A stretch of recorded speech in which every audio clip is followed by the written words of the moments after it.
Assalamualaikum teman-teman, balik lagi di video aku. Buat yang baru pertama kali nonton atau pertama kali klik video aku, perkenalkan nama aku Desi. Aku seorang ibu rumah tangga sekaligus pekerja di suatu perusahaan. Lagi-lagi di videoku kali ini aku mau bersih-bersih rumah sekaligus mau masak makan malam untuk suamiku. Beberapa hari ini aku agak kecapean, jadi rumah berantakan banget. Kemarin juga habis kedatangan ibu mertua, jadi rumahnya belum sempat aku bersihin setelah keluarga aku yang dari Rembang itu pulang. Pertama aku mau vakum-vakum karpet dulu, ini udah berapa hari ya, 4 hari digelar terus sudah mulai berdebu, jadi biar enak lagi buat ditidurin, buat didudukin sambil nonton, jadi divakum dulu. Terus ini aku gulung dulu sementara karena nanti lantainya mau aku vakum juga. Di piring saji warna pink itu isinya ada jeruk sama cemilan manis dari ibu mertua. Kemarin oleh-oleh dari Rembang. Karena nggak punya piring saji yang cakep ya, jadi pakai piring saji makanan dulu ya. Sementara yang penting bisa difungsikan. Teman-teman di rumah gimana nih? Apa kabarnya? Semoga baik-baik semua ya, sehat. Karena minggu kemarin aku bener-bener banyak aktivitas, dari mulai bersih-bersih seluruh rumah karena persiapan tamu datang. Istirahat juga kurang, jadinya aku nggak enak badan dan lemes terus kerjaannya.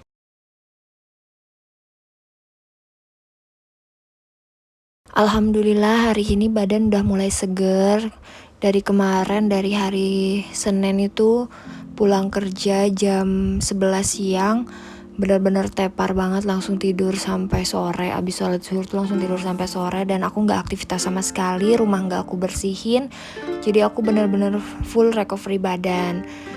Terus hari ini badan udah enakan, tapi aku baru mulai beres-beres itu sore karena udah berapa ya, sekitar 3 hari sampai 4 hari ini siang tuh benar-benar panas banget di Depok.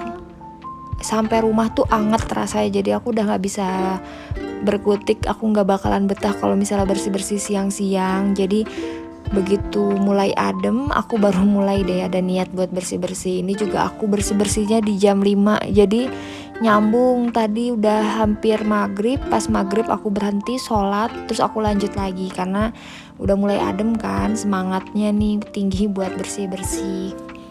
Tapi ya walaupun udah mulai adem, tetap ini aku keringetan banget. Apalagi kan aku semenjak di record bersih-bersihnya aku selalu pakai lengan panjang dan jilbab kan. Kalau biasanya mah udah pakai baju dinas aja, karena gerah kan pasti bersih-bersih kayak gini. Teman-teman dan bunda-bunda, tim bersih-bersihnya jam berapa nih biasanya? Pagi, siang, atau sore? Kalau aku sih kebanyakan sore ke malam ya, karena berhubung aku juga kerja dan juga biasanya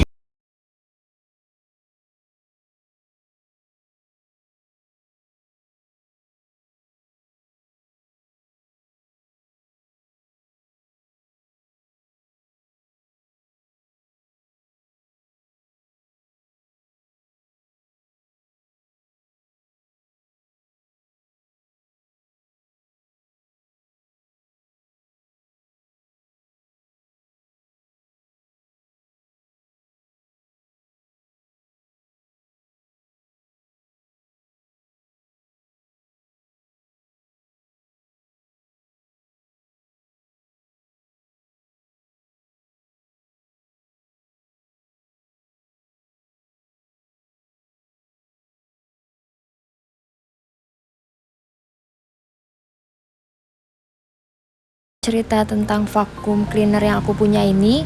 Jadi vacuum ini aku beli pakai uang aku dan aku nabung agak lama.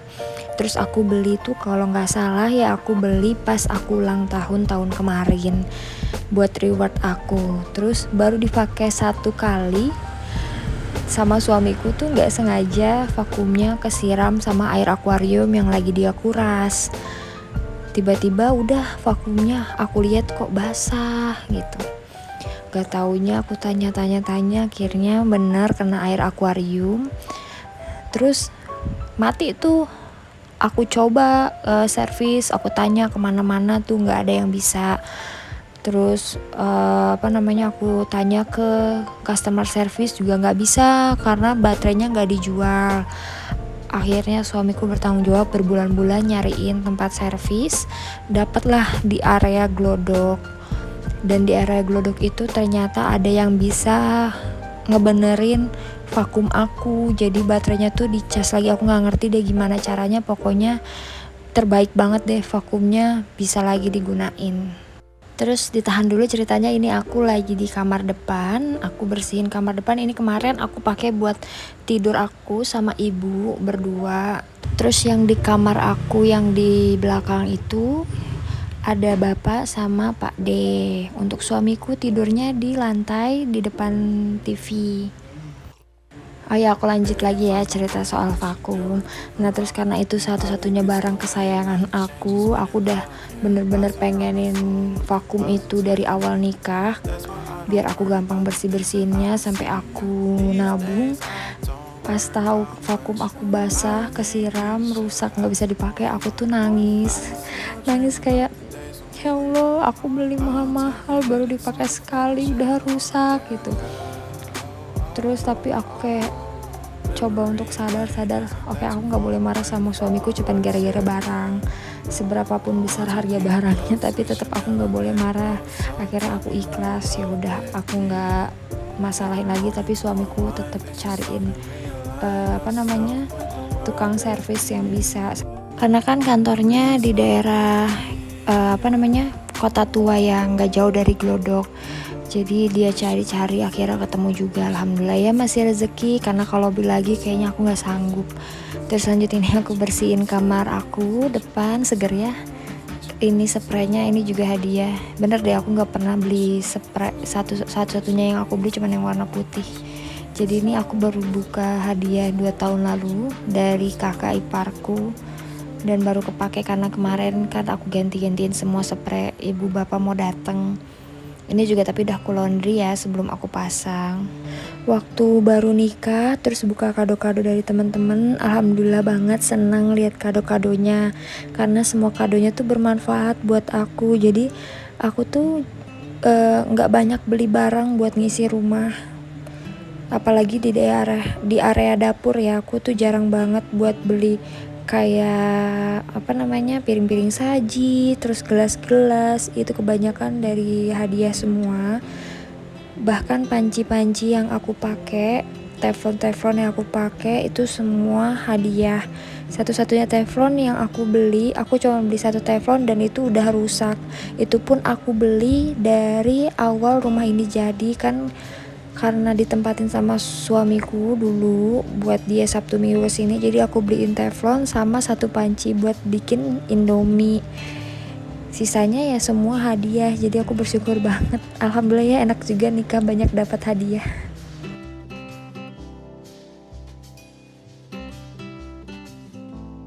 Layer bag ini juga salah satu hadiah dari teman aku, tapi aku lupa siapa yang ngasih karena waktu itu nggak dikasih nama juga kadonya.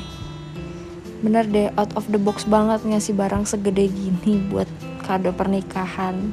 Biasanya kan orang ngasih spray kebanyakan ya. Oh ya, terus ini adalah suasana baru di ruang tamu aku.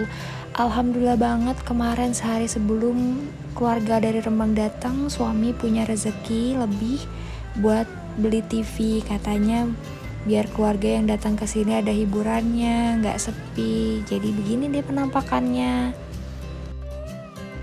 Lanjut, pekerjaan selanjutnya kita geser ke dapur. Ini aku mau balikin dulu cucian piring yang udah bersih karena mau aku lanjut nyuci sedikit. Mumpung video kali ini lumayan panjang, jadi aku mau curhat nih. Mau cerita juga, kan ada yang komen ya, gimana sih kok bisa baru nikah udah bisa beli rumah, bisa beli kendaraan. Jadi aku mau cerita dulu awal mulanya tahun 2018 akhir sampai ke 2019 awal. Itu aku dan suamiku udah mulai banyak pertimbangan. Waktu itu masih calon ya. Jadi kita pertimbangan mau nikah dulu atau mau beli rumah dulu. Disclaimer, di sini memang niat aku dan suami saat itu beli rumah secara KPR. Sebelumnya mohon maaf banget buat teman-teman yang gak pro KPR ya.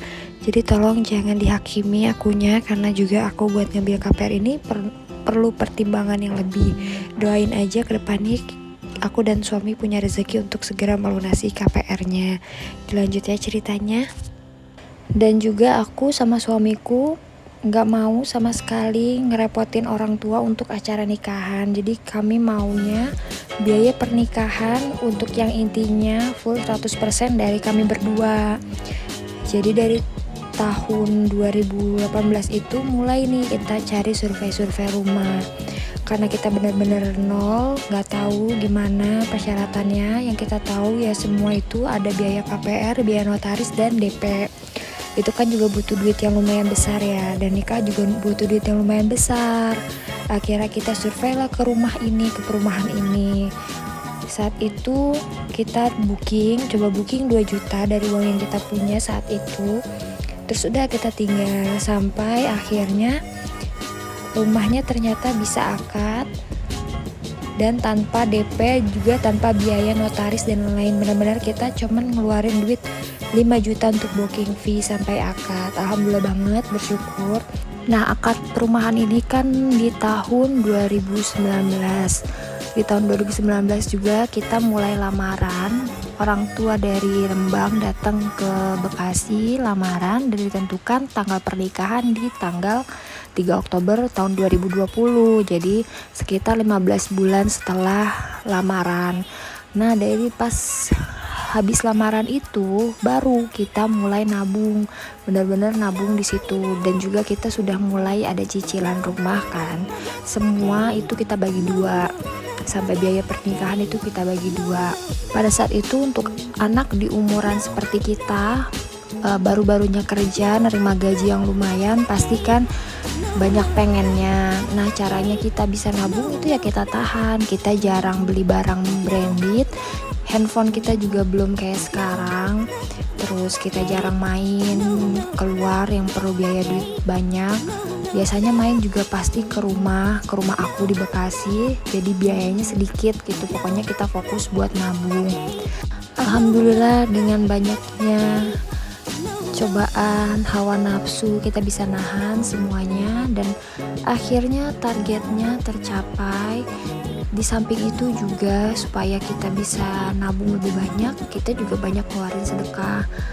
Sedekah itu gak akan bikin kita miskin. Sedekah itu menurut aku pancingan buat kita bisa dapat rezeki lebih banyak lagi. Jadi aku punya pengalaman di saat duit aku yang aku pegang tinggal selembar-selembarnya 50.000 dan gajian aku saat itu masih ada 2 hari lagi. Uang itu lebih mudah aku keluarkan untuk sedekah semuanya daripada di saat duit aku banyak. Jadi aku bisa, gak tahu kenapa bisa ikhlas gitu aja ngelihat ada orang tua di pinggir jalan dan itu aku kasih gitu aja duit aku yang tinggal selembarnya 50, dan aku gak mikirin ke depannya itu aku mau gimana, gak punya pegangan sama sekali. Ternyata rezeki malah datang secepat itu digantinya. Makanya setiap aku pengen sesuatu, apapun itu yang berhubungan dengan materi, ya aku keluarkan dengan materi juga. Karena harta yang aku punya kan semua titipan. Sama begitu juga gimana caranya aku bisa beli kendaraan semua cash, yaitu karena aku bisa nahan nafsu aku buat beli barang yang gak penting. Sama aku juga perbanyak sedekah. Kadang kan orang tuaku tetap suka aku kasih kan, setiap bulan aku rutin kasih. Dan orang tuaku selalu khawatir kan, apalagi di zaman sekarang yang semua serba mahal. Orang tuaku selalu nanya, cukup nggak deh? Aku bilang cukup, aku pasti cukup. Mama doain aja semoga rezeki aku semakin banyak, melimpah dan cukup. Bisa terus kasih mama, bisa terus kasih saudara-saudara, bisa terus kasih semua orang yang butuh. Mata manusia itu melihat kehidupan orang lain tuh sawang sinawang ya, jadi saling pandang memandang. Kadang kita merasa hidup kita tuh selalu kurang, padahal kalau kita lihat apa yang kita punya belum tentu orang lain juga punya. Sekecil apapun yang kita punya itu harus kita syukuri. Sama seperti misalnya teman-teman ngelihat aku punya ini punya itu, tapi teman-teman juga harus lihat bahwa ada yang gak aku punya dan benar-benar aku inginkan tapi belum rezekinya aku. Maka dari situ bersyukurlah atas apa yang teman-teman punya. Begitu juga dengan aku bersyukur atas apa yang aku punya, dan yang belum aku punya ya aku usahakan dan aku terima. Aku mohon maaf kalau misalnya apa yang aku sampaikan itu ada kekeliruan atau malah banyak yang berpikir aku ria, tapi jujur aku di sini sharing untuk membagi pengalaman dan memberikan sedikit motivasi buat teman-teman juga. Tolong diambil yang baiknya aja, kalau buruknya mohon dimaafin ya. Oke, udah selesai aku curhatnya. Lanjut, ini aku mau masak makan malam karena suamiku bentar lagi pulang. Kebetulan tadi siang suamiku request mau dibikinin telur dadar sama ikan goreng sama sambal ulek. Jadi aku hari ini masak itu. Terus juga ada capcay, itu tadi pagi aku buat, ada sisa banyak banget. Jadi nanti aku angetin aja. Bunda-bunda, teman-teman hari ini masak apa di rumah? Tapi kalau nggak masak juga nggak apa-apa kok bunda-bunda. Yang penting kan masih tetap bisa beli online atau beli di warung. Kalau misalnya capek nggak usah dipaksain, istirahat. Yang penting bunda-bunda sehat, karena kalau bunda-bunda sakit kasihan rumahnya terbengkalai. Jadi jangan memaksakan diri ya bunda-bunda. Nggak ada yang salah kalau misalnya kita sebagai ibu rumah tangga belum bisa masak atau nggak bisa masak atau nggak ada waktu untuk masak. Itu semua wajar kok. Akhir-akhir ini suamiku kayak orang ngidam karena selalu pengennya dibikinin sambal diulek. Dulu-dulu tuh aku jarang banget bikin sambal diulek.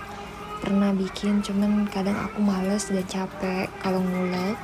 Jadi aku ngeblender. Tapi waktu hari apa gitu yang aku pengen banget makan tempe penyet, itu aku ngulek sambal.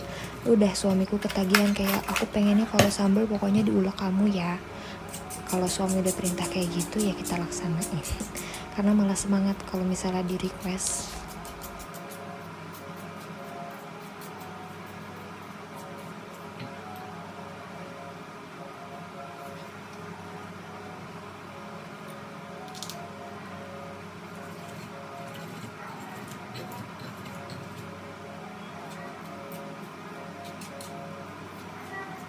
Oke, sambalnya udah jadi, udah selesai diulek.